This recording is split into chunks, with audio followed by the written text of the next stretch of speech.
शुभोदय बच्चों, कैसे हैं आप सभी। आशा करती हूँ और भगवान से प्रार्थना करती हूँ आप सदा सुखी और तंदुरुस्त रहे। बच्चों, हम कल की कक्षा में महादेव वर्मा जी और गिलहरी के बारे में काफ़ी जानकारी प्राप्त कर चुके हैं और हम ये भी जानते हैं महादेव वर्मा जी पशु पक्षियों की देखभाल किस प्रकार करते थे और गिलहरी के साथ उनका लगाव कैसा था और किस अवस्था में गिल्लू महादेव वर्मा जी को मिला था और उस बुरी अवस्था में रहने वाले गिल्लू की देखभाल महादेव वर्मा जी किस प्रकार करते हैं। आप सभी को मालूम है ना वे किस प्रकार उनकी देखभाल किए थे। हाँ बच्चों, आपने बिल्कुल ठीक कहा। एक माँ की तरह एक माँ अपने बच्चों शिशु की देखभाल किस प्रकार करती है, ठीक उसी प्रकार महादेव वर्मा जी गिल्लू की देखभाल किए थे। और हम ये भी जानते हैं ना, जब भी लेखिका लिखने बैठते थे तब गिल्लू क्या करता था। हाँ बच्चों, आपने बिल्कुल ठीक कहा। जब लेखिका लिखने बैठते थे उस समय गिल्लू उनका ध्यान अपनी ओर आकर्षित करने के लिए पर्दे की चुन्नट से सर से ऊपर जाता था और फिर उसी तेजी से नीचे उतरता था। उसका दौड़ने का यह क्रम कब तक चलता रहता था। हाँ बच्चों, आपने बिल्कुल ठीक कहा। उनका दौड़ने का यहाँ क्रम जब तक लेखिका उठकर उसे पकड़ने के लिए न जाती थी वहाँ तक वह क्रम चलता ही रहता था। जब लेखिका आकर उसे पकड़ लेते थे तो वो बहुत खुश हो जाता था। उन्हें लगता था कि मैं लेखिका के पास ही हूँ, लेखिका का पूरा ज्ञान मुझ पर है। उस समय लेखिका क्या करते थे। हाँ, क्या करते थे, वे एक लिफाफे के अंदर उस गिलहरी का सारा लघु घात को अर्थात सिर और ऊपर के दो पंजों को छोड़कर पूरा लघु घात को उस लिफाफे के अंदर बंद कर देते थे। उसी अवस्था में घंटों तक मेज पर खड़े होकर गिल्लू क्या करता था। हाँ बिल्कुल, आपने सही कहा है। लेखिका के कार्यकलाप को देखता हुआ खड़ा रहता था और भूख लगने पर लेखिका को चिक चिक करके संदेश देता था। तब लेखिका गिलहरी को खाने के लिए क्या देते थे। हाँ बच्चों, आपने बिल्कुल सही कहा है। तब लेखिका गिलहरी को खाने के लिए बिस्कुट या काजू देते थे और उसी अवस्था में ऊपर वाले दो पंजों से बिस्कुट या काजू को वहाँ खाता रहता था। हम यहाँ तक कल की कक्षा में जान लिए थे। अब आइए आज की कक्षा में हम गिल्लू के क्रियाकलाप के बारे में जानकारी प्राप्त कर लेंगे और गिल्लू की अंतिम अवस्था यानी अंतिम दिन वहाँ किस तरह बिताता है उसके बारे में जानकारी प्राप्त कर लेंगे। फिर गिल्लू के जीवन का प्रथम वसंत आया। बाहर की गिलहरियां खिड़की की जाली के पास आकर चिक चिक करके न जाने क्या कहने लगी। गिल्लू को जाली के पास बैठकर अपनेपन से बाहर झांकते देखकर मुझे लगा कि इसे मुक्त करना आवश्यक है। बच्चों, हम इस चित्र के एक भाग में देख रहे हैं। एक गिलहरी खिड़की के बाहर है और एक गिलहरी खिड़की के अंदर है। उस समय वसंत मास का वातावरण था। आप सभी जानते हैं ना, वसंत मास में बाहरी वातावरण बहुत ही सुंदर रहता है। जिस तरह एक कन्या वधू के रूप में सुंदर लगती है ना, उसी तरह पर्यावरण भी बहुत सुंदरता से अलंकृत हुआ रहता है। बाहर पेड़ पर खेलने वाला एक गिलहरी खिड़की के पास आकर वहां सोचता था कि हम सब बाहर है, लेकिन यहाँ गिलहरी में हमारे जैसा ही है, लेकिन अंदर क्यों है। यह सोचते सोचते वहां खिड़की के पास आकर कुछ कहने का प्रयास कर रहा है और अंदर रहने वाला गिलहरी भी अपने ही तरह रहने वाला एक गिलहरी को देखकर वह भी आश्चर्यचकित होकर उस खिड़की के पास आकर उनकी आवाज को सुनने का प्रयास कर रहा है। हम इस चित्र में देख रहे हैं, इस दृश्य की अवलोकन लेखिका कर रहे हैं। इस दृश्य को देखकर लेखिका को लगता है कि मैंने इस गिलहरी को बंद करके रखा है, यानी बंधन में रखा है। यानी प्रकृति में रहने वाले हर एक जीव को स्वतंत्र जीवन बिताना उनका हक बनता है। यहाँ पर लेखिका को लगता है कि मैंने इस गिलहरी को बंधन में रखा है, इसलिए उन्हें मुक्त करना आवश्यक है। जिस तरह बाहर पेड़ पर रहने वाले गिलहरियाँ खेलते हैं, कूदते हैं, एक साथ मिलकर रहते हैं, उसी तरह इस गिलहरी को भी रहना चाहिए। ಇಲ್ಲಿ ನಾವು ಈ ಚಿತ್ರದ ಒಂದು ಭಾಗದಲ್ಲಿ ನಾವು ನೋಡ್ತಾ ಇದ್ದೀವಿ, ಒಂದು ಗಿಲ್ಹರಿ ಒಳಗಡೆ ಕಿಟಕಿಯ ಒಳಭಾಗದಲ್ಲಿದೆ, ಮತ್ತೊಂದು ಗಿಲ್ಹರಿ ಕಿಟಕಿಯ ಹೊರಭಾಗದಲ್ಲಿದೆ. ಆಗ ಒಂದು ವಸಂತ ಮಾಸದ ವಾತಾವರಣವಿತ್ತು. ವಸಂತ ಋತುವಿನಲ್ಲಿ ಪ್ರಕೃತಿ ಸುಂದರವಾಗಿ ಅಲಂಕೃತಗೊಂಡಿರುತ್ತೆ.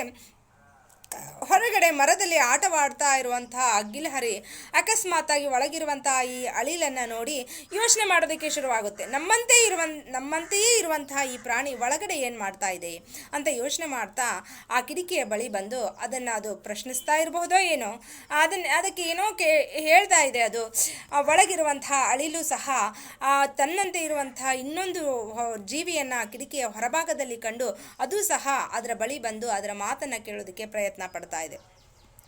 ಈ ದೃಶ್ಯವನ್ನು ಲೇಖಕಿಯವರು ಗಮನಿಸಿದಾಗ ಅವರಿಗೆ ಒಂದು ರೀತಿಯ ತಾವು ಏನೋ ತಪ್ಪು ಮಾಡಿದ್ದೀವೇನೋ ಅನ್ನೋ ಭಾವನೆ ಅವರ ಮನಸ್ಸಿನಲ್ಲಿ ಕಾಡೋದಕ್ಕೆ ಶುರುವಾಗುತ್ತೆ. ಯಾಕಂದರೆ ಈ ಭೂಮಿ ಮೇಲಿರುವಂಥ ಪ್ರತಿಯೊಂದು ಜೀವಿಗೂ ಸಹ ಸ್ವತಂತ್ರವಾಗಿ ಬದುಕುವಂಥ ಹಕ್ಕಿದೆ. ಹಾಗಾಗಿ ಅವರಿಗೆ ಅನಿಸಿರುವಂಥ ಭಾವನೆ ಅಂದರೆ ಅವರಿಗೆ ಒಂದು ಅಳುಕು ಕಾಡೋದಕ್ಕೆ ಶುರುವಾಗುತ್ತೆ. ಅದು ಏನಪ್ಪ ಅಂತಂದರೆ, ನಾನು ಈ ಅಳಿಲಿನ ಮರಿಯನ್ನು ಬಂಧನದಲ್ಲಿ ಇಟ್ಟಿದ್ದೀನೇನೋ ಅನ್ನೋ ಭಾವನೆ ಅವರನ್ನು ಕಾಡೋದಕ್ಕೆ ಶುರುವಾಗುತ್ತೆ. ಹಾಗಾಗಿ ಅವರು ಈ ಗಿಲ್ಲುನ ಬಂಧನ ಮುಕ್ತಗೊಳಿಸೋದಕ್ಕೆ ಯೋಚನೆ ಮಾಡ್ತಾರೆ. ಹಾಗೆ ಅದನ್ನು ಯಾವ ರೀತಿಯಾಗಿ ಬಂಧನ ಮುಕ್ತಗೊಳಿಸಬಹುದು ಅನ್ನೋದನ್ನು ಸಹ ಅವರು ಯೋಚಿಸೋದಕ್ಕೆ ಶುರು ಮಾಡ್ತಾರೆ. मैंने किले निकालकर जाली का एक कोना खोल दिया और इस मार्ग से गिल्लू ने बाहर जाने पर सचमुच ही मुक्ति की सांस ली। इतने छोटे जीव को घर में पले कुत्ते बिल्लियों से बचाना भी एक समस्या ही थी। मेरे कमरे से बाहर जाने पर वह भी खिड़की की खुली जाली की राह बाहर चला जाता और दिन भर गिलहरियों के झुंड का नेता बना हर डाल पर उछलता कूदता रहता और ठीक 4 बजे वह खिड़की से भीतर आकर अपने झूले में झूलने लगता। मैंने किले निकाल कर, यानी लेखिका सोचते हैं कि जिस तरह मैं किस प्रकार मैं इसे बाहर जाने के लिए अवसर दे सकती हूँ। यह सोचते सोचते वे क्या करते हैं, उस खिड़की के हम इस चित्र की दूसरी ओर देख सकते हैं, एक खिड़की की खिला निकाल कर मार्ग बनाया है। लेखिका क्या करते हैं, किले निकाल कर जाली का एक कोना खोल देते हैं और इस मार्ग से गिलहरी, हम इस चित्र में देख रहे हैं, गिलहरी क्या कर रहा है, खिड़की से खुली हुई जाली से बाहर जाने का प्रयास कर रहा है। इसलिए वे, यानी अगर वे वैसे ही बाहर छोड़ देते थे, बाहर जाते समय, यानी लेखिका अपने कार्य के लिए बाहर जाते समय गिलहरी को दरवाजे के बाहर छोड़कर जाते तो वहाँ पर बिल्ली, कुत्ते और सारे बहुत प्राणियाँ लेखिका के घर में थे, उनसे बचाना भी आवश्यक था। इसलिए उन सभी प्राणियों से इस छोटे जीव को बचाने के लिए वे क्या करते हैं, खिड़की के एक खिले निकालकर उस जाली के द्वारा, उस जाली के कोना खोलकर उस द्वार से गिलहरी को बाहर जाने का अवसर प्राप्त करते हैं। ಈ ಲೇಖಕಿಯವರು ಆ ರೀತಿ ಯೋಚನೆ ಮಾಡಿ, ಅಂದರೆ ಅಳಿಲಿನ ಮರಿಯನ್ನು ಬಂಧನ ಮುಕ್ತಗೊಳಿಸಬೇಕು ಅನ್ನೋ ಯೋಚನೆ ಮಾಡಿ ಏನು ಮಾಡ್ತಾರೆ, ಕಿಟಕಿಯ ಒಂದು ಭಾಗದ ಸಳಿಗಳನ್ನು ತೆಗೆದು ಅದಕ್ಕೆ ಹೋಗೋದಕ್ಕೆ ಒಂದು ಮಾರ್ಗವನ್ನು ನಾವು ಈ ಚಿತ್ರದ ಒಂದು ಭಾಗದಲ್ಲಿ ಕಾಣಬಹುದು. ಒಂದು ಚಿತ್ರದ ಆ ಒಂದು ಕಿಟಕಿಯ ಸಳಿಗಳನ್ನು, ಒಂದು ಭಾಗದ ಕಿಟಕಿಯ ಸಳಿಗಳನ್ನು ತೆಗೆದು ಅಲ್ಲಿ ಗಿಲ್ಹರಿಗೆ ಹೋಗುವಷ್ಟು ಜಾಗ ಮಾತ್ರ, ಅಂದರೆ ಗಿಲ್ಹರಿಯ ದೇಹ ಸುಲಭವಾಗಿ ಹೊರಗಡೆ ಹೋಗೋದಕ್ಕೆ ಮತ್ತು ಒಳಗಡೆ ಬರೋದಕ್ಕೆ ಅನುಕೂಲವಾಗುವಂಥ ರೀತಿಯಲ್ಲಿ ಆ ಸಳಿಗಳನ್ನು ಕಟ್ ಮಾಡಿ ತೆಗೆದಿದ್ದಾರೆ. ಈ ರೀತಿ ಗಿಲ್ಹರಿಗೆ ಹೊರಗಡೆ ಹೋಗೋದಕ್ಕೆ ಮತ್ತು ಒಳಗಡೆ ಬರೋದಕ್ಕೆ ಒಂದು ಮಾರ್ಗವನ್ನು ಕಲ್ಪಿಸಿಕೊಡ್ತಾರೆ. ಏಕೆಂದರೆ ಅವರು ಹೊರಗೆ ಹೋಗುವಂಥ ಸಂದರ್ಭದಲ್ಲೇ ಗಿಲ್ಹರಿಯನ್ನು ನಾವು ನಾಯಿ ಬೆಕ್ಕುಗಳನ್ನು ಹೊರಗಡೆ ಬಿಟ್ಟು ಹೋಗೋ ಹಾಗೆ ಇದನ್ನು ಸಹ ಬಿಟ್ಟು ಹೋಗ್ಬೋದಾಗಿತ್ತು. ಆದರೆ ಆ ಲೇಖಕಿಯವರ ಮನೆಯಲ್ಲಿ ಕೇವಲ ಗಿಲ್ಹರಿ ಅಷ್ಟೇ ಅಲ್ಲ, ನಾಯಿ ಬೆಕ್ಕುಗಳಂತಹ ಅನೇಕ ಸಾಕು ಪ್ರಾಣಿಗಳು ಸಹ ಇದ್ವು. ಅವುಗಳಿಂದ ಗಿಲ್ಹರಿಯನ್ನು ರಕ್ಷಿಸುವುದು ಸಹ ಅಷ್ಟೇ ಮುಖ್ಯವಾಗಿತ್ತು. ಹಾಗಾಗಿ ಅವರು ಕಿಟಕಿಯ ಸಳಿಗಳನ್ನು ತೆಗೆಯುವುದೇ ಸೂಕ್ತ ಅಂದ್ಕೊಂಡು ಆ ಮಾರ್ಗವನ್ನು ಹೊರಗಡೆ ಹೋಗೋದಕ್ಕೆ ಮತ್ತು ಒಳಗೆ ಬರೋದಕ್ಕೆ ಒಂದು ಅವಕಾಶವನ್ನು ಆ ಗಿಲ್ಹರಿಗೆ ಅವರು ಕಲ್ಪಿಸಿ ಕೊಡ್ತಾರೆ. आ रीति ಅದು उस समय क्या करता था गिल्लू, जब लेखिका बाहर जाते थे तो गिलहरी भी उस मार्ग के द्वारा बाहर जाकर पेड़ पर रहने वाले गिलहरियों के साथ खेलता उछलता कूदता रहता था. और ठीक 4 बजे जब लेखिका अगर वापस लौटते थे, वहाँ गिलहरी भी उस खिड़की के द्वार से अंदर आता था और अपने झूले में बैठकर झूलते रहता था, झूलने लगता था. ಲೇಖಕಿಯವರು ತಮ್ಮ ಕೆಲಸಕ್ಕಾಗಿ ಹೊರಗಡೆ ಹೋದಾಗ ಅದು ಸಹ ಈ ಕಿಟಕಿಯ ಮಾರ್ಗವಾಗಿ ಹೊರಗಡೆ ಹೋಗ್ತಾ ಇತ್ತು. ಮತ್ತು ಸಂಜೆ 4 ಗಂಟೆ ಅಷ್ಟೊತ್ತಿಗೆ ಲೇಖಕಿಯವರು ಮನೆಗೆ ಹಿಂತಿರುಗಿದಾಗ ಅದೇ ಸಮಯಕ್ಕೆ ಅದೇ ಮಾರ್ಗದಿಂದಾಗಿ ಅಳಿಲು ಸಹ ಒಳಗಡೆ ಬಂದು ತನ್ನ ಜೋಕಾಲಿಯಲ್ಲಿ ಅಂದರೆ ಹೂವಿನ ಬುಟ್ಟಿಯನ್ನು ಏನು ರೆಡಿ ಮಾಡಿರ್ತಾರಲ್ಲ ಲೇಖಕಿಯವರು, ಆ ಬುಟ್ಟಿಯಲ್ಲಿ ಕೂತ್ಕೊಂಡು ಜೋಕಾಲಿ ಥರ ಆಡ್ತಾ ಕೂತ್ಕೊಳ್ತಾ ಇತ್ತು. मुझे चौंकाने की इच्छा उसमें न जाने कब और कैसे उत्पन्न हो गई थी. कभी फूलदान के फूलों में छिप जाता, कभी पर्दे के चुन्नट में और कभी सोनजूही की पत्तियों में. गिलहरी जब भी लेखिका बाहर जाती थे तब वहाँ खिड़की से ही हम इस चित्र में देख रहे हैं, खिड़की की इस जाली की ओर से बाहर आकर वहाँ उछलता कूदता पेड़ पर रहने वाले गिलहरियों के साथ खेलता रहता था. जब लेखिका वापस लौटते थे तब वहाँ भी उस खिड़की के द्वार से अंदर आता था और उस झूले में बैठकर झूलने लगता था. और लेखिका को चौंकाने की एक इच्छा भी गिलहरी के मन में उत्पन्न हो जाता है. इसलिए गिलहरी क्या करता है, हम इस चित्र के एक भाग में देख सकते हैं. गिलहरी इसमें क्या कर रहा है, इस फूलदान के फूल में छिपा हुआ है. बच्चों आप सभी को दिखाई दे रहा है ना, यहाँ पर गिलहरी फूलदान के फूलों में छिपा हुआ है. और एक बार क्या करता था, पर्दे के चित्र के एक और दृश्य में हम देख सकते हैं, यहाँ पर पर्दे के पीछे गिलहरी छिपा हुआ है और कभी कभी सोनजूही की पत्तियों में छिप जाता था. इस तरह गिल्लू लेखिका को चौंकाने के लिए एक अच्छा उपाय ढूंढ लिया था.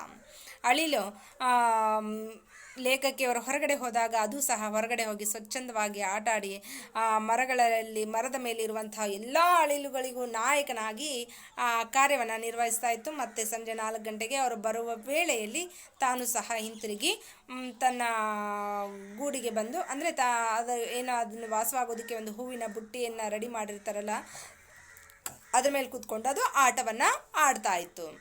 ಇಷ್ಟೆಲ್ಲ ಮಾಡಿರುವಂಥ ಅಳಿಲಿಗೆ ಲೇಖಕಿಯವರನ್ನು ಚೌಂಕಾನ ಅಂದರೆ ಇದರ ಅರ್ಥ ಬೆಚ್ಚಿ ಬೀಳಿಸುವಂಥ ಅರ್ಥ.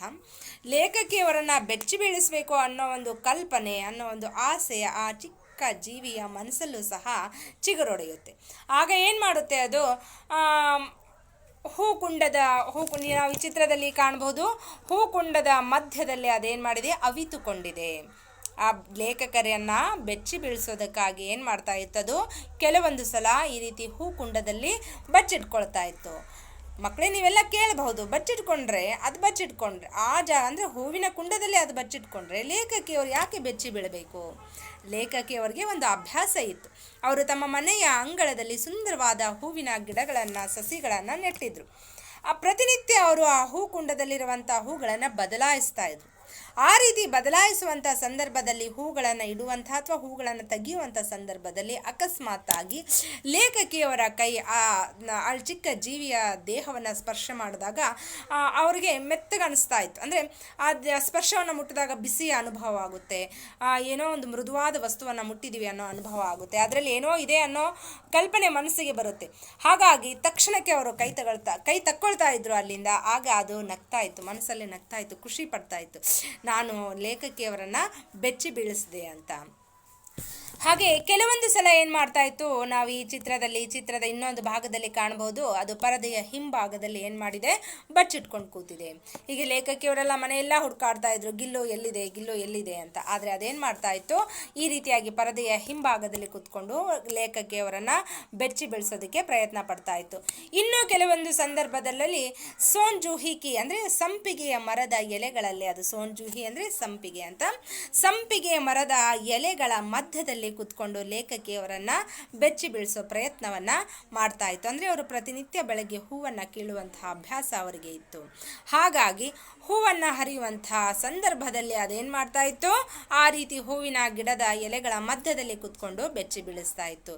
ಈ ರೀತಿಯಾಗಿ ಗಿಲ್ಹರಿ ಬರೆಯುವಂಥ ಸಂದರ್ಭದಲ್ಲಿ ಓಟದ ಸ್ಪರ್ಧೆಯನ್ನು ಮಾಡಿದರೆ ಅವರನ್ನು ಬೆಚ್ಚಿ ಬೀಳಿಸುವುದಕ್ಕಾಗಿ ಅದು ಬಚ್ಚಿಟ್ಕೊಳ್ಳುವಂಥ ಉಪಾಯವನ್ನು ಹುಡುಕಿಕೊಂಡಿತ್ತು. ಹೀಗೆ ಅದು ಚಿಕ್ಕ ಜೀವಿಯಾದರೂ ಲೇಖಕಿಯವರ ಜೊತೆ ಒಂದು ಮಗು ತನ್ನ ತಾಯಿಯ ಜೊತೆ ಯಾವ ರೀತಿಯಾಗಿ ಆಟ ಆಡ್ತಾ ಸಂತೋಷವನ್ನು ಅನುಭವಿಸುತ್ತೋ ಅದೇ ರೀತಿಯಾಗಿ ಇದು ಸಹ ಸಂತೋಷವನ್ನು ಅನುಭವಿಸ್ತಾ ಇತ್ತು, ಮನಸ್ಸಿನಲ್ಲಿ ಖುಷಿ ಪಡ್ತಾ ಇತ್ತು.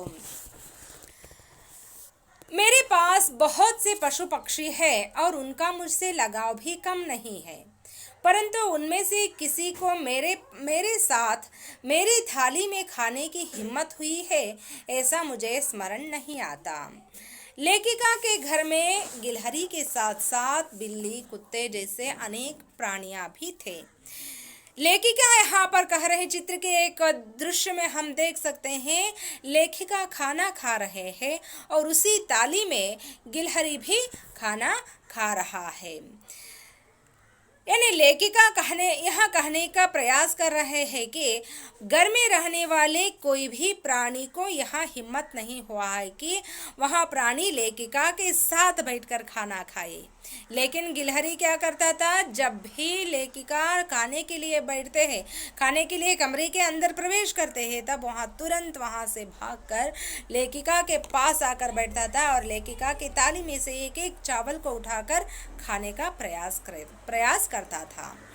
ಲೇಖಕಿಯವರು ಅಳಿಲಿನ ಜೊತೆಗೆ ಅನೇಕ ಸಾಕು ಪ್ರಾಣಿಗಳನ್ನು ಸಹ ಮನೆಯಲ್ಲಿ ಸಾಕೊಂಡಿದ್ರು.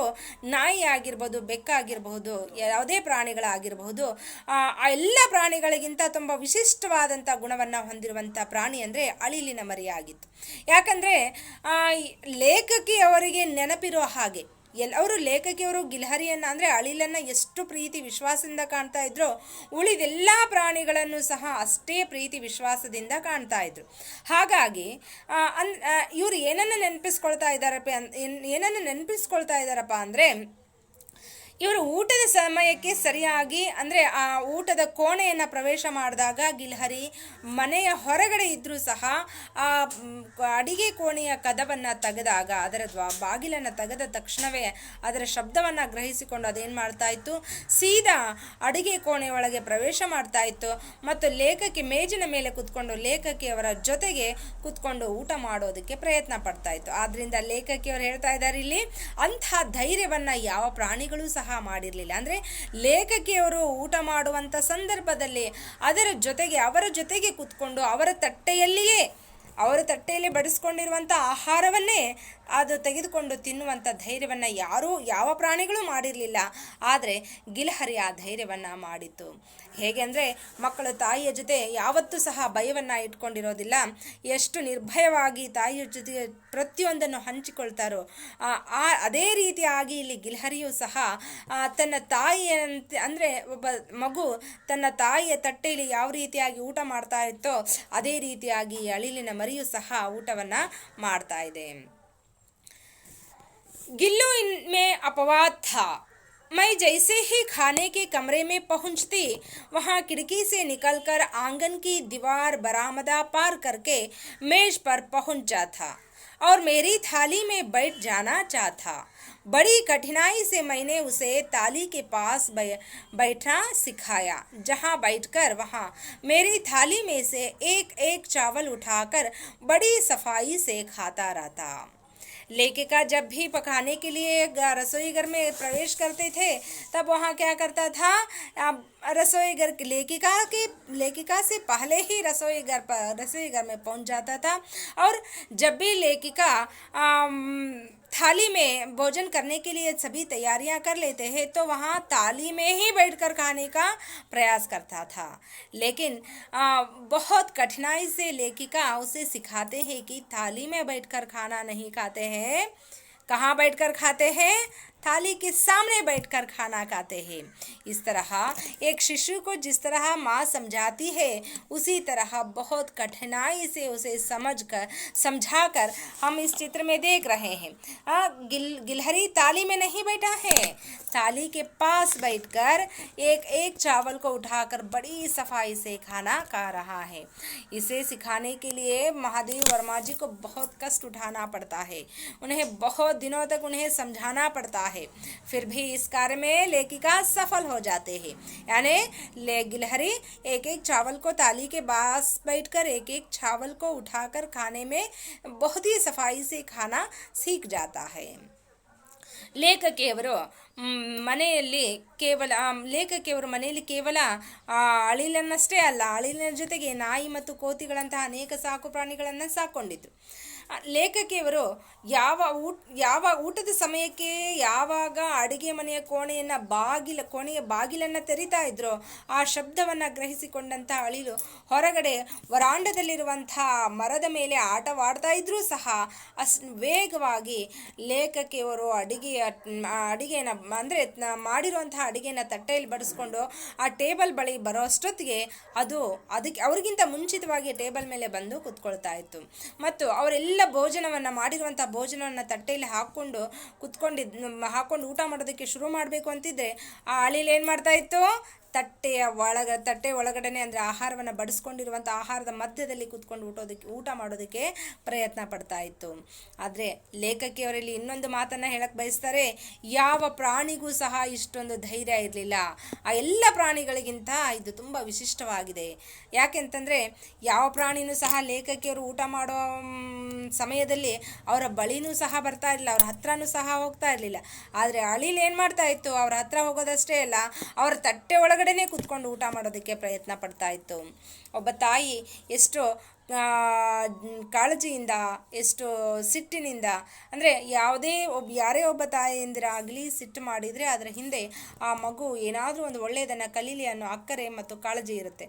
ಹಾಗೆ ಲೇಖಕಿಯವರು ಸಹ ಆ ಮಗುವಿಗೆ ಶಿಕ್ಷಣವನ್ನು ಕೊಡುವಂತಹ ರೀತಿಯಲ್ಲಿ ಆ ಅಳಿಲಿಗೆ ತಟ್ಟೆಯಲ್ಲಿ ಕುತ್ಕೊಂಡು ಊಟ ಮಾಡಬಾರ್ದು, ತಟ್ಟೆ ಎದುರುಗಡೆ ಕುತ್ಕೊಂಡು ನಿಧಾನವಾಗಿ ಯಾವ ಆಹಾರದ ಕಣಗಳನ್ನು ಸಹ ಕೆಳಗಡೆ ಬೀಳಿಸದ ಹಾಗೆ ಊಟ ಮಾಡಬೇಕು ಅನ್ನೋದನ್ನು ತುಂಬ ಕಷ್ಟಪಟ್ಟು ಅದಕ್ಕೆ ಕಲಿಸಿದರು. ಮತ್ತು ಆ ಕಾರ್ಯದಲ್ಲಿ ಅವರು ತುಂಬ ಬೇಗ ಯಶಸ್ವಿಯೂ ಆದರು. ಆ ಏನೂ ಬಲ್ಲದ, ಏನೂ ಮಾತನಾಡೋದಕ್ಕೆ ಬರದೇ ಇರುವಂತಹ ಮೂಕ ಜೀವಿ ಲೇಖಕಿಯವರು ಹೇಳ್ಕೊಟ್ಟಿರುವಂತಹ ಪಾಠವನ್ನು ಕಲಿತ್ಕೊಂಡು ರೂಢಿಸ್ಕೊಳ್ಳುತ್ತೆ. ಅಂದರೆ ಲೇಖಕಿಯವರು ಊಟ ಮಾಡುವಂಥ ಸಂದರ್ಭದಲ್ಲಿ ಅದು ಸಹ ಲೇಖಕಿಯವರ ಜೊತೆಗೆ ಬಂದು ಕೂತ್ಕೊಂಡು ತಟ್ಟೆಯ ಮುಂದೆ ಕೂತ್ಕೊಂಡು ಅದೇನು ಮಾಡ್ತಾ ಇತ್ತು, ತಟ್ಟೆಯಲ್ಲಿರುವಂತಹ ಅನ್ನದ ಒಂದೊಂದೇ ಅಗಳನ್ನು ತಗೊಂಡು ತುಂಬ ನೀಟಾಗಿ ಒಂದು ಅಗಳನ್ನು ಸಹ ಕೆಳಗಡೆ ಚೆಲ್ಲದೇ ಇರುವಂಥ ರೀತಿಯಲ್ಲಿ ತಿನ್ನೋದಕ್ಕೆ ಪ್ರಯತ್ನ ಪಡ್ತಾ ಇತ್ತು. ಪ್ರಯತ್ನ ಪಡೋದೆಲ್ಲ ತಿಂತಾ ಇತ್ತು. ಮೊದಲಿಗೆ ಪ್ರಯತ್ನ ಪಟ್ಟು ತುಂಬ ಚೆನ್ನಾಗಿ, ತುಂಬ ಸುಲಭವಾಗಿ, ವೇಗವಾಗಿ ತಿನ್ನೋದನ್ನು ಅದು ಕಲಿತು. ಹೀಗೆ ಲೇಖಕಿಯವರು ತುಂಬ ಕಷ್ಟಪಟ್ಟು ಒಬ್ಬ ತಾಯಿ ಮಗುವಿಗೆ ಒಳ್ಳೆಯ ಶಿಕ್ಷಣವನ್ನು ನೀಡುವಂಥ ರೀತಿಯಲ್ಲಿ ಆ ಗಿಲ್ಹರಿಗೆ ಸಾಕಷ್ಟು ಒಳ್ಳೆಯ ವಿಷಯಗಳನ್ನು ಕಲಿಸಿಕೊಟ್ಟಿದ್ರು. ಅವ್ರು ಹೇಳಿದಂತೆ ಅದು ಸಹ ಅದನ್ನು ಕಲಿತ್ಕೊಂಡು ತನ್ನ ಜೀವನದಲ್ಲಿ ರೂಢಿಸಿಕೊಂಡಿತ್ತು. काजू उसका प्रिय खाद्य था और कई दिन काजू न मिलने पर वहाँ अन्य खाने की चीज़ें या तो लेना बंद कर देता था या झूले से नीचे फेंक देता था. काजू गिलहरी का प्रिय खाद्य कौन सा था, आप सभी को मालूम है ना? हाँ बच्चों, आपने बिल्कुल ठीक कहा. गिलहरी का प्रिय खाद्य क्या था? काजू था. जब उन्हें खाने के लिए काजू नहीं मिलता तो हम इस चित्र के एक भाग में देख सकते हैं क्या कर रहा है गिलहरी, चुपचाप सो रहा है, ना झूलने लगा है, ना लेखिका के कार्यकलाप को देख रहा है. क्या कर रहा है, चुपचाप लेटा हुआ है. क्यों लेटा हुआ है वैसा? उसके लिए अब खाने के लिए काजू चाहिए, लेकिन लेखिका काजू नहीं दे रहे हैं. क्यों नहीं दे रहे हैं?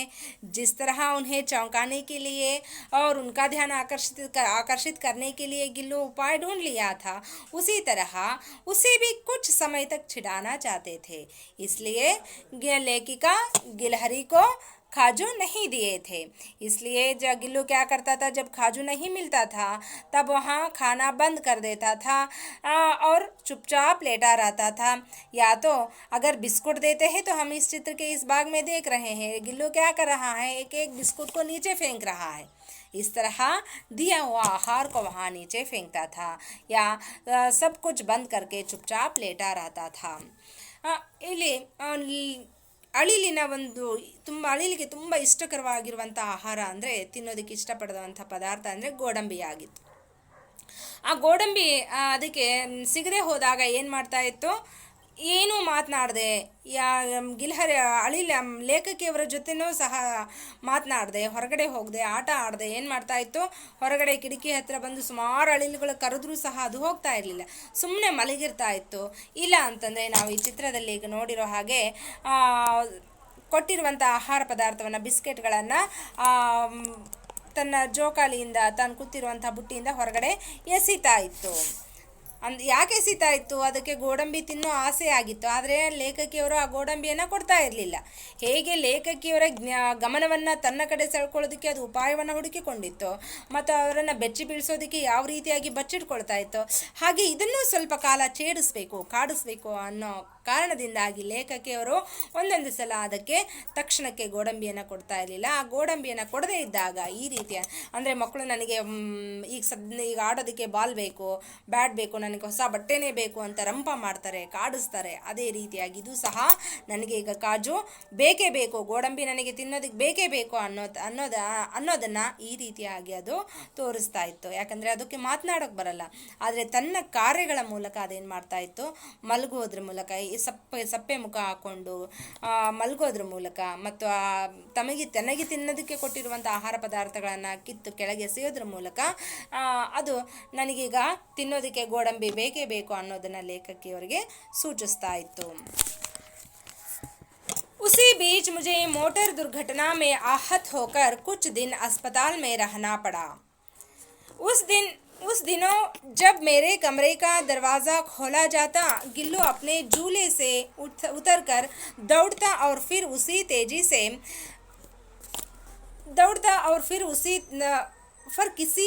फिर किसी दूसरे को देखकर तेजी से अपने घोंसले में जा बैठता. सब उसे काजू दे जाते, परंतु अस्पताल से लौटकर जब मैंने उसके झूले की सफाई की तो उसमें काजू भरे मिले, जिनसे ज्ञात होता था कि वहाँ उन दिनों अपना प्रिय खाद्य कितना कम खाता था. उसी बीच में जब लेखिका एक अपने स्वयं कार्य के लिए बाहर जाते हैं तो उन्हें एक मोटर दुर्घटना में आहत होकर अस्पताल में रहना पड़ता है. गिलहरी को लेखिका जिस तरह प्यार करते थे, घर के आसपास रहने वाले लोग भी उतना ही प्यार करते थे. इसलिए वे क्या करते थे, जब लेखिका घर में नहीं रहते थे उस समय गिल्लू को खाने के लिए दे जाते थे. क्या दे जाते थे? गिल्लू को खाने के लिए काजू या बिस्कुट दे जाते थे. लेकिन कुछ दिनों तक लेखिका घर नहीं लौटते हैं तो वहाँ उदास होकर हम इस चित्र में देख रहे हैं, वहाँ उसके मुख में खुशी नहीं है, संतोष नहीं है. वहाँ उदास होकर आंखें खोलकर उदास होकर चिंता में सोया हुआ है, लेटा हुआ है. वहाँ सोच रहा है कि लेखिका अभी तक घर क्यों नहीं आए हैं. ಒಂದು ಸಲ ಹೀಗೆ ಲೇಖಕಿಯವರು ತಮ್ಮ ಸ್ವಂತ ಕೆಲಸಕ್ಕಾಗಿ ಹೊರಗಡೆ ಹೋದಾಗ ಮೋಟಾರು ದುರ್ಘಟನೆಗೆ ಅಪಘಾತಕ್ಕೊಳಗಾಗಿ ಅವರು ಆಸ್ಪತ್ರೆಗೆ ದಾಖಲಾಗಬೇಕಾಗುತ್ತೆ. ಆಸ್ಪತ್ರೆಯಲ್ಲಿರುವಂಥ ಸಂದರ್ಭದಲ್ಲಿ ಲೇಖಕಿಯವರು ಮನೆಗೆ ಬರದೇ ಇರುವಂಥ ಕಾರಣಕ್ಕಾಗಿ ಆ ಗಿಲ್ಹರಿ ಎಷ್ಟು ಸಮಯ ಆದರೂ ಮನೆಗೆ ಬರಲೇ ಇಲ್ಲ ಲೇಖಕಿಯವರು ಅಂತ ತುಂಬ ಚಿಂತೆಯಿಂದ ಬೇಜಾರಾಗಿ ಸಪ್ಪೆ ಮುಖ ಹಾಕೊಂಡು ಏನು ಮಾಡಿತ್ತು, ತನ್ನ ಗೂಡಲ್ಲಿ ಮಲ್ಕೊಂಡಿತ್ತು. ಲೇಖಕಿಯವರು ಅಳಿಲನ್ನು ಎಷ್ಟು ಪ್ರೀತಿಸ್ತಾ ಇದ್ರೋ ಮನೆಯ ನೆರೆಹೊರೆಯವರೂ ಸಹ ಅಷ್ಟೇ ಪ್ರೀತಿಯಿಂದ ಅದನ್ನು ಕಾಣ್ತಾ ಇದ್ರು. ಲೇಖಕಿಯವರು ಹೊರಗಡೆ ಹೋದಾಗ, ಊರಿಗೆ ಹೋದಾಗ ಅವರೇನು ಮಾಡ್ತಾಯಿದ್ರು, ಆ ನೆರೆಹೊರೆಯವರು ಅದರ ಜವಾಬ್ದಾರಿಯನ್ನು ತೆಗೆದುಕೊಳ್ತಾ ಇದ್ರು. ಅದಕ್ಕೆ ತಿನ್ನೋದಕ್ಕೆ ಬಿಸ್ಕೆಟ್ ಅಥವಾ ಗೋಡಂಬಿಯನ್ನು ಕೊಡ್ತಾ ಇದ್ರು. ಆದರೆ ಆಸ್ಪತ್ರೆಯಲ್ಲಿರುವಂತಹ ಸಂದರ್ಭ ಬಂದಾಗ ಅದೇನು ಮಾಡ್ತಾ ಇತ್ತು, ಲೇಖಕಿಯವರ ಮನೆಯ ನೆರೆಹೊರೆಯವರು ಅದಕ್ಕೆ ಬಿಸ್ಕೆಟ್ ಅಥವಾ ಗೋಡಂಬಿಯನ್ನು ಕೊಡೋದಕ್ಕಾಗಿ ಮನೆ ಒಳಗಡೆ ಬಂದಾಗ ಬಾಗಿಲು ತೆಗೆದ ತಕ್ಷಣವೇ ಲೇಖಕಿಯವರೇ ಬಂದ್ರೇನೋ ಅಂತ ತುಂಬ ವೇಗವಾಗಿ ತನ್ನ ಗೂಡಿಂದ ಇಳಿದು ಬಾಗಿಲು ಬಳಿ ಹೋಗ್ತಾ ಇತ್ತು. ಆದರೆ ಅಲ್ಲಿ ಲೇಖಕಿಯವರನ್ನ ಬಿಟ್ಟು ಬೇರೆಯವರು ಅಂತ ಗೊತ್ತಾದಾಗ ಮತ್ತೆ ಅದೇ ಸಪ್ಪೆ ಮುಖದಿಂದ ಅದು ಬಂದು ಗೂಡಲ್ಲಿ ಕೂತ್ಕೊಳ್ತಾ ಇತ್ತು. ಆಗ ಅವರು ಅದಕ್ಕೆ ತಿನ್ನೋದಕ್ಕೆ ಏನು ಮಾಡ್ತಾರೆ, ಗೋಡಂಬಿಯನ್ನು ಕೊಟ್ಟು ಹೋಗ್ತಾ ಇದ್ರು. ಆದರೆ ಆ ಗೋಡಂಬಿಯನ್ನು ಅದು ತಿಂದಿರಲಿಲ್ಲ. ಮನೆಗೆ ಆಸ್ಪತ್ರೆಯಿಂದ ಹಿಂತಿರುಗಿದ ಮೇಲೆ ಮನೆಯನ್ನು ಶುಚಿಗೊಳಿಸುವಂಥ ಸಂದರ್ಭದಲ್ಲಿ ಲೇಖಕಿಯವರು ಕಿಟಕಿಗೆ ನೇತು ಹಾಕಿರುವಂತಹ ಅದರ ಗೂಡು, ಅಂದರೆ ಅದರ ಮನೆ ಅಳಿಲಿಗಾಗಿ ಸಿದ್ಧ ಮಾಡಿರುವಂತಹ ಮನೆಯನ್ನು ಸ್ವಚ್ಛಗೊಳಿಸಬೇಕು, ಅದರ ಗೂಡನ್ನು ಸಹ ಸ್ವಚ್ಛಗೊಳಿಸಬೇಕು ಅಂತ ಕೈಗೆ ಆ ಬುಟ್ಟಿಯನ್ನು ತೆಗೆದುಕೊಳ್ತಾರೆ. ಮಕ್ಕಳೇ, ನಾವಿಲ್ಲಿ ಕಾಣಬಹುದು ಆ ಗೂಡಿನ ತುಂಬ ಏನಿದ್ದಾವೆ ಗೋಡಂಬಿ ಹಾಗೇ ಇದೆ. ಅಂದರೆ ಅದಕ್ಕೆ ತುಂಬ ಇಷ್ಟಕರವಾದಂಥ, ಅದು ಹೊಟ್ಟೆ ತುಂಬಿದ್ರೂ ಸಹ ಗೋಡಂಬಿಯನ್ನು ಬೇರೆಯವರು ಕೊಟ್ಟರೆ ತುಂಬ ಖುಷಿಯಾಗಿ ತಿಂತಾ ಇತ್ತು. ಹೇಗೆ ಮಕ್ಕಳು ಚಾಕ್ಲೇಟ್ ಬಿಸ್ಕೆಟ್ಗಳನ್ನು ತಿಂತಾರಲ್ಲ, ಹಾಗೆ ಈ ಅಳಿಲು ಸಹ ಗೋಡಂಬಿಯನ್ನು ತುಂಬ ಖುಷಿಪಟ್ಟು ತಿಂತಾ ಇತ್ತು. ಆದರೆ ಅಲ್ಲಿ ಲೇಖಕಿಯವರಿಗೆ ಗೊತ್ತಾಗಿದ್ದೇನಪ್ಪ ಅಂದರೆ, ನಾನು ಎಷ್ಟು ಪ್ರೀತಿಸ್ತಾ ಇದ್ದೀನೋ ನನಗಿಂತ ಹೆಚ್ಚಾಗಿ ಅಳಿಲು ನನ್ನನ್ನು ಪ್ರೀತಿಸ್ತಾ ಇದೆ ಅಂತ. ಅಂದರೆ ಲೇಖಕಿಯವರು ಆಸ್ಪತ್ರೆಯಲ್ಲಿದ್ದಾಗ ಅದಕ್ಕೆ ತನಗೆ ಪ್ರಿಯವಾಗಿರುವಂಥ ಆಹಾರವನ್ನು ತ್ಯಜಿಸುವಷ್ಟು ದುಃಖವಾಗಿತ್ತು, ಬೇಸರವಾಗಿತ್ತು ಅನ್ನೋದು ಅವರ ಗಮನಕ್ಕೆ ಅಲ್ಲಿ ಬರುತ್ತೆ. मेरी अस्वस्थता में वहाँ तकिए पर सिरहाने बैठकर अपने नन्हे नन्हे पंजों से मेरे सिर और बालों को हौले हौले सहलाता रहता था. गिल्लू क्या करता था, जब अस्वस्थता में रहने वाले लेखिका लेटे रहते थे तो उस समय हम इस चित्र में देख सकते हैं गिलहरी क्या कर रहा है, अपने नन्हे नन्हे पंजों से लेखिका के सिर को हौले हौले से सहला रहा है. ಇಲ್ಲಿ ನಾವಿಲ್ಲಿ ಗಮನಿಸಬಹುದು ಮಕ್ಕಳೇ, ನಾವು ನೀವೆಲ್ಲ ನಿಮ್ಮ ತಾಯಂದಿರಿಗೆ ಇಷ್ಟು ಕಾಳಜಿಯನ್ನು ಮಾಡ್ತಿರೋ ಇಲ್ವೋ ಗೊತ್ತಿಲ್ಲ. ಆದರೆ ಈ ಅಳಿಲು ಮೂಕ ಪ್ರಾಣಿ ಅಂದರೆ ಆ ಲೇಖಕಿಯವರಿಗೆ ಅಳಿಲು ಸಿಕ್ಕಾಗ ಅದು ತುಂಬ ಕೆಟ್ಟ ಸ್ಥಿತಿಯಲ್ಲಿತ್ತು, ಅಂದರೆ ಸಾಯುವ ಸ್ಥಿತಿಯಲ್ಲಿತ್ತು. ಅಂಥ ಸ್ಥಿತಿಯಲ್ಲಿರುವಂಥ ಅಳಿಲನ್ನು ಅವರು ಆರೈಕೆ ಮಾಡಿ ಔಷಧೋಪಚಾರವನ್ನು ಮಾಡಿ ತುಂಬ ಆರೋಗ್ಯವಂತ ದಷ್ಟಪುಷ್ಟವಾಗಿರುವಂಥ ಸುಂದರವಾಗಿರುವಂಥ ಅಳಿಲನ್ನಾಗಿ ಪರಿವರ್ತಿಸ್ತಾರೆ. ಅದರ ಜೊತೆಗೆ ಅವರ ಊಟ ಮಾಡುವಂಥ ಸಂದರ್ಭದಲ್ಲಿ ಜೊತೆಗೇ ಕರ್ಕೊಂಡು ಊಟ ಮಾಡ್ತಾ ಇರ್ತಾರೆ. ಹಾಗಾಗಿ ಅದನ್ನೆಲ್ಲ ನೆನಪಿಸ್ಕೊಂಡಂಥ ಅಳಿಲು ಅವರು ಅಸ್ವಸ್ಥರಾಗಿ ಮಲಗಿರುವಂಥ ಸಂದರ್ಭದಲ್ಲಿ ನಾವಿಲ್ಲಿ ಕಾಣ್ಬೋದು. ಅಸ್ವಸ್ಥರಾಗಿ ಮಲಗಿರುವಂಥ ಸಂದರ್ಭದಲ್ಲಿ ಏನು ಮಾಡ್ತಾ ಇದೆ ಇಲ್ಲಿ ಅಳಿಲು, ತನ್ನ ಚಿಕ್ಕ ಚಿಕ್ಕ ಕೈಗಳಿಂದ ಅವರ ತಲೆಯನ್ನು ನೇವರಿಸ್ತಾ ಇದೆ. ಈಗ ಹೇಗೆ ಜ್ವರ ಬಂದು ಮಲಗಿರುವಂಥ ಸಂದರ್ಭದಲ್ಲಿ ತಾಯಿ ಮಕ್ಕಳ ಪಕ್ಕದಲ್ಲೇ ಕೂತ್ಕೊಂಡು ತಲೆಯನ್ನು ನೇವರಿಸ್ತಾ ಅವರಿಗೆ ಧೈರ್ಯವನ್ನು ತುಂಬ್ತಾ ಇರ್ತಾರೆ. ಏನೂ ಆಗಲ್ಲ, ನಿನಗೇನೂ ಆಗಿಲ್ಲ, ತುಂಬ ಬೇಗ ಹುಷಾರಾಗ್ತೀಯ, ಔಷಧಿಗಳನ್ನು ತಗೊಳ್ಳೋ ಮುಂದಾಗಿರ್ಬೋದು, ಊಟವನ್ನು ಮಾಡಿಸೋದ್ರಿಂದ ಪಥ್ಯದ ಆಹಾರವನ್ನು ಊಟ ಮಾಡಿಸೋವಂಥ ಸಂದರ್ಭದಲ್ಲಾಗಿರ್ಬೋದು, ಯಾವ ರೀತಿಯಾಗಿ ಮಾನಸಿಕವಾಗಿ ಧೈರ್ಯವನ್ನು ತುಂಬ್ತಾ ಇರ್ತಾರೋ ಹಾಗೆ ಅಳಿಲು ಸಹ ಅವರ ಪಕ್ಕದಲ್ಲಿ ಕೂತ್ಕೊಂಡು ತನ್ನ ಪುಟ್ಟ ಪುಟ್ಟ ಕೈಗಳಿಂದ ತುಂಬ ನಿಧಾನವಾಗಿ ಅವರ ತಲೆಯನ್ನು ನೇವರಿಸ್ತಾ ಇತ್ತು. ಮಕ್ಕಳೇ, ನಾವಿಲ್ಲಿ ಗಮನಿಸಬಹುದು ಆ ಮೂಕ ಪ್ರಾಣಿ ತನ್ನ ತಾಯಿ ಅಂತಿರುವ ಲೇಖಕಿಯವರನ್ನು ಎಷ್ಟು ಕಾಳಜಿಯಿಂದ ಎಷ್ಟು ಪ್ರೀತಿಯಿಂದ ಅದೇನು ಮಾಡ್ತಾ ಇದೆ, ಕಾಳಜಿ ಮಾಡ್ತಾ ಇದೆ. ಅದರಿಂದ ಬೇರೆ ಸಹಾಯವನ್ನು ಮಾಡೋದಕ್ಕೆ ಆಗದೆ ಹೋದರೂ ಸಹ ಅವರ ತಲೆ ಬಳಿ ಕೂತ್ಕೊಂಡು ಅವರ ತಲೆಯನ್ನು ನೇವರಿಸ್ತಾ ನಾನು ನಿಮ್ಮ ಜೊತೆಗಿದ್ದೀನಿ, ನೀವು ಬೇಗ ಹುಷಾರಾಗ್ರಿ ಅನ್ನೋ ಒಂದು ಭಾವನೆಯನ್ನು, ತನ್ನಲ್ಲಿರುವಂಥ ಭಾವನೆಯನ್ನು ಅವರಿಗೆ ತಿಳಿಸೋದಕ್ಕೆ ಪ್ರಯತ್ನ ಪಡ್ತಾ ಇದೆ. ಹಾಗೆ ನಾವಿಲ್ಲಿ ಏನಪ್ಪ ಗಮನಿಸಬೇಕಂದ್ರೆ, ಎಲ್ಲ ಯೋಚನೆ ಮಾಡೋ ಶಕ್ತಿ ಇರುವಂಥ ನಾವು ಸಹ ನಮ್ಮ ಪೂರ್ವಿಕರನ್ನು, ನಮ್ಮ ಹಿರಿಯರನ್ನು, ನಮ್ಮ ತಂದೆ ತಾಯಿಗಳನ್ನು, ಅಜ್ಜ ಅಜ್ಜಂದಿರನ್ನು ತುಂಬ ಕಾಳಜಿಯಿಂದ ನೋಡ್ಕೊಳ್ಳೋದು ಸಹ ನಮ್ಮ ಒಂದು ಜವಾಬ್ದಾರಿ, ನಮ್ಮ ಒಂದು ಕರ್ತವ್ಯ. ಹೇಗೆ ಅವರು ನಮ್ಮ ಮೇಲೆ ಪ್ರೀತಿ ವಿಶ್ವಾಸಗಳನ್ನು ಇಟ್ಕೊಂಡಿರ್ತಾರೋ ಹಾಗೆ ನಾವು ಸಹ ಅವರನ್ನು ಗೌರವದಿಂದ ಕಾಣಬೇಕು, ಅವರ ಕಾಳಜಿಯನ್ನು ಮಾಡಬೇಕು, ಆ ಜವಾಬ್ದಾರಿಯನ್ನು, ಆ ಕರ್ತವ್ಯವನ್ನು ನಾವು ನಿಭಾಯಿಸಬೇಕು ಅನ್ನೋದನ್ನು ಈ ಮೂಕ ಪ್ರಾಣಿಯ ಮೂಲಕ ನಾವು ಕಲ್ತ್ಕೊಳ್ಬಹುದು. गर्मियों में जब मैं दोपहर में काम करती रहती तो गिल्लू न बाहर जाता न अपने झूले में बैठता, वह मेरे पास रखी सुराही पर लेट जाता और इस प्रकार समीप भी रहता और ठंडक में भी रहता. गर्मियों में जब लेखिका लिखने बैठते थे तब वहाँ गर्मी के कारण न बाहर जाता था, न खेलने के लिए गार्डन में भी नहीं जाता था. और पेड़ पर रहने वाले गिलहरियों के साथ भी खेलने नहीं जाता था। वहाँ लेखिका के पास रखी हुई है, इस चित्र में हम देख रहे हैं, दिखाई दे रहा है ना बच्चों आपको। इस चित्र में रहने वाले लेखिका के पास रहने वाले सुराही पर वहाँ लेटा हुआ है। इस तरह करने से उसे एक तसल्ली भी रहती थी कि मैं कहाँ हूँ, लेखिका के पास हूँ, और उन्हें ठंडक भी पहुँचती थी। इस तरह वहाँ गर्मियों में लेखिका के पास रहकर पास रहने का एक उपाय ढूंढ लिया था। ಬೇಸಿಗೆಯ ಸಮಯದಲ್ಲಿ ತುಂಬ ಬಿಸಿಲಿರ್ತಾ ಇತ್ತು, ಹಾಗಾಗಿ ಅದು ಹೊರಗಡೆ ಆಟ ಆಡೋದಕ್ಕೆ ಹೋಗ್ತಾ ಇರಲಿಲ್ಲ. ಅದು ಒಂದು ಉಪಾಯವನ್ನು ಕಂಡುಕೊಂಡಿತ್ತು, ಹೇಗೆ ಲೇಖಕಿಯವರನ್ನು ಬೆಚ್ಚಿ ಬೀಳಿಸೋದಕ್ಕೆ ಮತ್ತು ಅವರ ಗಮನವನ್ನು ತನ್ನತ್ತ ಸೆಳ್ಕೊಳ್ಳೋದಕ್ಕೆ ಹೇಗೆ ಉಪಾಯವನ್ನು ಹುಡುಕೊಂಡಿತ್ತು, ಹಾಗೆ ಬಿಸಿಲಿನ ಬೇಗೆಯಿಂದ ಶೆಕೆಯಿಂದ ತನ್ನನ್ನು ತಾನು ರಕ್ಷಿಸಿಕೊಳ್ಳೋದಕ್ಕೆ ಒಂದು ಉಪಾಯವನ್ನು ಹುಡುಕೊಂಡಿತ್ತು. ಲೇಖಕಿಯವರು ಆ ಬೇಸಿಗೆ ಸಮಯದಲ್ಲಿ ಬರವಣಿಗೆಯನ್ನು ಬರಿತಾ ಇರುವಂಥ ಸಂದರ್ಭದಲ್ಲಿ ತಮ್ಮ ಪಕ್ಕದಲ್ಲಿ ಕುಡಿಯೋದಕ್ಕೆ ಮಣ್ಣಿನ ಮಡಿಕೆಯನ್ನು ಇಟ್ಕೊಂಡಿದ್ರು. ಆ ಮಡಿಕೆಯ ಮೇಲೆ ಇದು ಕುತ್ಕೊಳ್ತಾ ಇತ್ತು.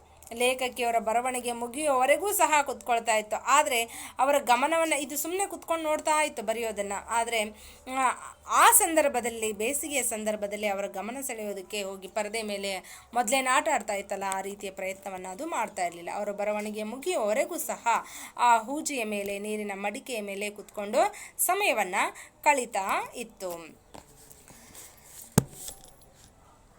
गिलहरियों के जीवन की अवधि 2 वर्ष से अधिक नहीं होती, अतः गिल्लों की जीवन यात्रा का अंत आ ही गया। दिन भर उसने न कुछ खाया न वहाँ बाहर गया। गिलहरियों की जीविता अवधि केवल 2 वर्ष तक मात्र रहती है, और वहाँ दिन आ ही गया। वहाँ उस दिन न बाहर जाता है न कुछ खाता है, चुपचाप लेखिका के पास आकर उसके हाथ पर सोया रहता है. ಗಿಲ್ಹರಿಯ ಅಂದರೆ ಅಳಿಲಿನ ಮರಿಗಳ ಜೀವಿತಾವಧಿ ಕೇವಲ 2 ವರ್ಷಗಳ ಅವಧಿಯಾಗಿರುತ್ತೆ. ಕೊನೆಗೂ ಅದರ ಅಂತಿಮ ದಿನ ಸಮೀಪಿಸಿತು. ಆ ದಿನ ಅದು ಎಲ್ಲೂ ಸಹ ಹೊರಗಡೆ ಹೋಗಲಿಲ್ಲ ಮತ್ತು ಎಲ್ಲಿಯೂ ಏನನ್ನೂ ಸಹ ತಿನ್ನಲಿಲ್ಲ. ಸುಮ್ಮನೆ ಲೇಖಕಿಯವರ ಕೈ ಮೇಲೆ ಬಂದು ಮಲಗಿಕೊಂಡಿತ್ತು.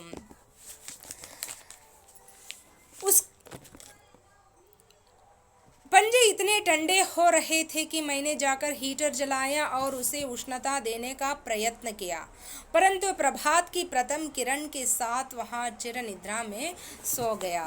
जब गिलहरी लेखिका के हाथ पर आकर सोता है, तब लेखिका जाकर लेखिका को महसूस होता है कि उसका देह समय के साथ साथ उसके देह में शीतलता ज़्यादा हो रहा है. इसलिए वे क्या करते हैं, उनके पंजे इतने ठंडे हो रहे थे कि वैसे ही हाथ में चुपचाप वैसे ही सोने के लिए लेखिका का मन नहीं लगता है. इसलिए लेखिका क्या करते हैं, तुरंत ही उठकर हीटर जलाकर उस लघु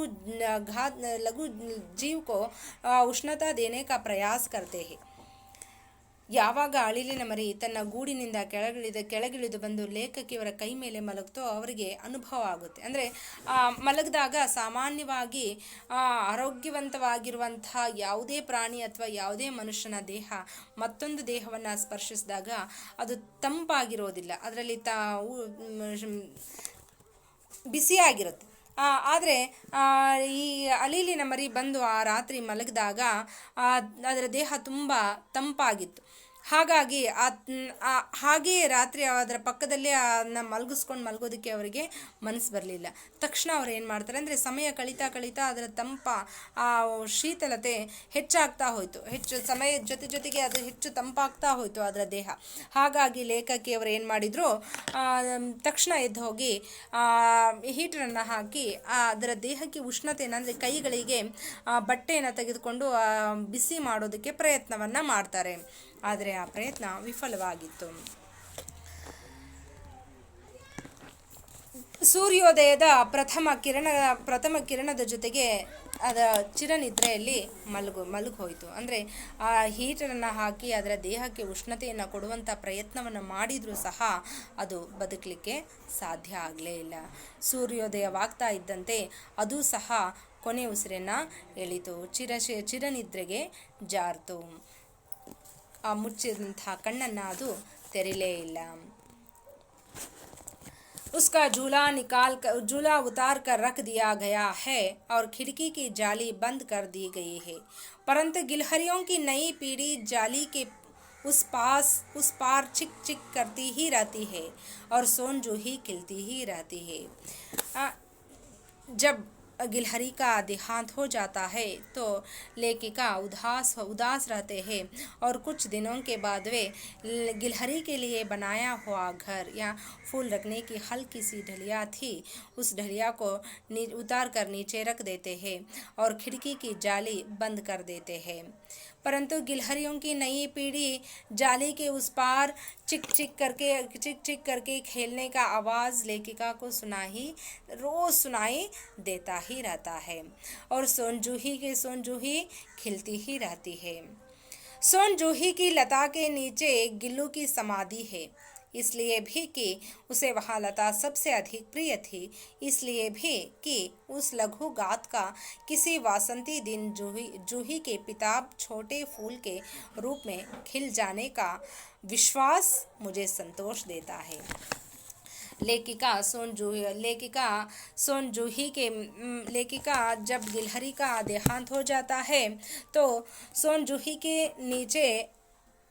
जूही लता के नीचे गिल्लू की समाधि बनाते हैं, क्योंकि गिलहरी को सोन जूही बहुत प्यार था और लेखिका को लगता था कि वसंत मास में जरूर सोन जूही पुष्प के रूप में गिलहरी खिलेगा, जन्म लेगा, इसलिए वे सोन जूही लता के नीचे गिल्लू की समाधि बनाते हैं. ಲೇಖಕಿಯವರು ಅಳಿಲು ಮರಣ ಹೊಂದಿದ ತಕ್ಷಣವೇ ಏನು ಮಾಡ್ತಾರೆ, ತುಂಬ ಉದಾಸವಾಗಿ ಸ್ವಲ್ಪ ದಿನಗಳ ಕಾಲ ಅವರು ಅದನ್ನು ಮರೆಯೋದಕ್ಕೆ ಸಾಧ್ಯ ಆಗೋದಿಲ್ಲ. ಯಾಕಂದರೆ ಅಷ್ಟೊಂದು ಪ್ರೀತಿ ವಿಶ್ವಾಸ ಅದ್ರ ಜೊತೆ ಅವರು ಗಳಿಸ್ಕೊಂಡಿದ್ರು. ಹಾಗಾಗಿ ಅದನ್ನು ಮರೆಯೋದಕ್ಕೆ ಅವರಿಗೆ ಸಾಧ್ಯ ಆಗಲಿಲ್ಲ. ಸ್ವಲ್ಪ ದಿನಗಳ ನಂತರ ಅವರು ಅದಕ್ಕಾಗಿ ಹೂವಿಡುವಂಥ ಬುಟ್ಟಿಯಲ್ಲಿ ಏನು ಹತ್ತಿಯನ್ನು ಹಾಕಿ ಅದು ವಾಸವಾಗೋದಕ್ಕೆ ಒಂದು ಮನೆ ಅಂತ ಅದಕ್ಕೆ ಮಾಡಿಕೊಟ್ಟಿದ್ರು, ಅದನ್ನು ತೆಗೆದು ಕೆಳಗಡೆ ಇಡ್ತಾರೆ ಮತ್ತು ಅದು ಹೊರಗಡೆ ಹೋಗೋದಕ್ಕೆ ಒಂದು ದಾರಿಯನ್ನು ಮಾಡಿಕೊಟ್ಟಿದ್ರು. ಕಿಟಕಿಯ ಸಳಿಗಳನ್ನು ಹಾಕಿದ್ರಲ್ಲ, ಆ ಸಳಿಗಳನ್ನು ಮತ್ತೆ ಜೋಡಿಸಿ ಆ ದ್ವಾರವನ್ನು ಬಂದ್ ಮಾಡ್ತಾರೆ. ಮತ್ತು ಅದು ಮರಣವನ್ನು ಹೊಂದಿದಾಗ ಆ ಸಂಪಿಗೆಯ ಮರದ ಕೆಳಗಡೆ ಅದನ್ನು ಹೂತು ಅದರ ಮೇಲೆ ಸಮಾಧಿಯನ್ನು ಮಾಡ್ತಾರೆ. ಸಂಪಿಗೆ ಮರದ ಕೆಳಗಡೆ ಅದರ ಸಮಾಧಿಯನ್ನು ಮಾಡ್ತಾರೆ. ಯಾಕಂದರೆ ನಾವಿಲ್ಲಿ ಕಾಣ್ಬೋದು, ನಿಮಗೆ ಮಕ್ಕಳೇ ಕಾಣ್ತಾ ಇದೆಯಲ್ವಾ ಈ ಚಿತ್ರದಲ್ಲಿ. ಯಾಕೆ ಈ ಸಮಾಧಿಯನ್ನು ಸಂಪಿಗೆ ಮರದ ಕೆಳಗೆ ಮಾಡ್ತಾರೆ ಅಂದರೆ ಗಿಲ್ಹರಿಯ ಒಂದು ಅಂತ್ಯಕ್ರಿಯೆಯನ್ನು, ಅಂದರೆ ಅದರ ಹೂಳುವಂಥ ಸಂಪಿಗೆ ಮರದ ಕೆಳಗೆ ಅದನ್ನು ಹೂಳ್ತಾರೆ. ಯಾಕೆಂದರೆ ಸಂಪಿಗೆ ಹೂ ಅಂದರೆ ಅದಕ್ಕೆ ತುಂಬ ಇಷ್ಟವಾಗಿತ್ತು. ಯಾರಿಗೆ? ಹೌದು, ಗಿಲ್ಹರಿಗೆ, ಅಳಿಲಿಗೆ ತುಂಬ ಇಷ್ಟವಾಗ್ತಾ ಇರುವಂಥ ಹೂ ಅಂದರೆ ಸಂಪಿಗೆ ಹೂ ಆಗಿತ್ತು. ಹಾಗಾಗಿ ಆ ಸಂಪಿಗೆ ಮರದ ಕೆಳಗಡೆ ಅದರ ಸಮಾಧಿಯನ್ನು ಮಾಡ್ತಾರೆ. ಮತ್ತು ಇನ್ನೊಂದು ಆಸೆ ಇತ್ತು. ಏನಪ್ಪ ಅಂದರೆ ಲೇಖಕಿಯವರಿಗೆ ವಸಂತ ಮಾಸದಲ್ಲಿ ಸಂಪಿಗೆಯ ಹೂಗಳು ಅರಳಿದಾಗ ಇದು ಸಹ ಸಂಪಿಗೆ ಹೂವಿನ ರೂಪದಲ್ಲಿ ಹುಟ್ಟಿ ಬರುತ್ತೆ ಅನ್ನೋ ಭಾವನೆ, ಅನ್ನೋ ಆಸೆ ಅವರ ಮನಸ್ಸಲ್ಲಿತ್ತು. ಹಾಗಾಗಿ ಅವರೇನು ಮಾಡ್ತಾರೆ, ಸಂಪಿಗೆ ಮರದ ಕೆಳಗಡೆ ಗಿಲ್ಲುವಿನ ಸಮಾಧಿಯನ್ನು ಮಾಡ್ತಾರೆ. ಹಾಗೆ ಅಳಿಲು ಮರಣವನ್ನು ಹೊಂದಿದ್ರು ಸಹ ಬೇರೆ ಹೊಸ ಅಳಿಲಿನ ಪೀಳಿಗೆಯ ಅಳಿಲುಗಳು ಏನು ಮಾಡ್ತಾ ಇದ್ವು, ಹೊರಗಡೆ ಮರದ ಮೇಲೆ ಆಟ ಆಡ್ತಾ ಚಿಕ್ ಅನ್ನೋ ಶಬ್ದವನ್ನು ಲೇಖಕಿಯವರಿಗೆ ನೀಡ್ತಾ ಇದ್ವು. ಮತ್ತು ವಸಂತ ಮಾಸದಲ್ಲಿ ಸಂಪಿಗೆಯ ಹೂಗಳು ಅರಳಿ ಸುಗಂಧವನ್ನು ಬೀರೋದ್ರ ಜೊತೆಗೆ ಅಳಿಲು ಮತ್ತೆ ಹುಟ್ಟಿ ಬಂದಿದೆ ಅನ್ನೋ ಅನುಭವವನ್ನು ಲೇಖಕಿಯವರಿಗೆ ಕೊಡ್ತಾ ಇತ್ತು. ಹೀಗೆ ಲೇಖಕಿಯವರ ಮತ್ತು ಅಳಿಲಿನ ಸಂಬಂಧ ಒಂದು ಅವಿನಾಭಾವ ಸಂಬಂಧ ಸಂಬಂಧವಾಗಿತ್ತು. ಅವರ ಒಂದು ಸಂಬಂಧವನ್ನು ಶಬ್ದಗಳ ಮೂಲಕ ವರ್ಣಿಸೋದಕ್ಕೆ ಸಾಧ್ಯವಾಗದೇ ಇರುವಂಥ ಮಟ್ಟದಲ್ಲಿ ಅವರಿಬ್ಬರ ಪ್ರೀತಿ ವಿಶ್ವಾಸ ಆಳವಾಗಿ ಬೇರಿರುತ್ತು. ಹೇಗೆ ಒಬ್ಬ ತಾಯಿ ಮಗುವಿನ ಸಂಬಂಧ ಇಷ್ಟೇ ಅಂತ ಹೇಳೋದಕ್ಕೆ ಸಾಧ್ಯವಿಲ್ವೋ, ಹಾಗೆಯೇ ಅಳಿಲು ಮತ್ತು ಲೇಖಕಿಯವರ ಸಂಬಂಧವು ಇಂಥದ್ದೇ ಅಥವಾ ಇಷ್ಟೇ ಸೀಮಿತವಾಗಿರುವಂಥ ಸಂಬಂಧ ಅಂತ ಹೇಳೋದಕ್ಕಾಗಲಿ ವರ್ಣಿಸೋದಕ್ಕಾಗಲಿ ಶಬ್ದ ಭಂಡಾರದಲ್ಲಿರುವಂಥ ಶಬ್ದಗಳ ಕೊರತೆ ಉಂಟಾಗುತ್ತೆ ಅಂತ ನಾವು ಹೇಳ್ಬೋದು. ಅಂಥ ಒಂದು ಪ್ರೀತಿ ವಿಶ್ವಾಸ ಅವರಿಬ್ಬರಲ್ಲಿ ಮೂಡಿತ್ತು. बच्चों, मैं समझती हूँ आप इस पाठ को अच्छी तरह से समझ लिए हैं. इस पाठ से संबंधित प्रश्नोत्तर के बारे में हम कल की कक्षा में जान लेंगे. तब तक के लिए आप इस पाठ को अच्छी तरह से घर में पढ़ लें और कल कक्षा शुरू होते ही मैं आपसे प्रश्न पूछूंगी. आप ज़रूर आज की तरह ज़रूर कल भी प्रश्न का उत्तर देने में सफल होंगे. तो ठीक है बच्चों, कल मिलते हैं. अवसर देने के लिए आप सभी को धन्यवाद.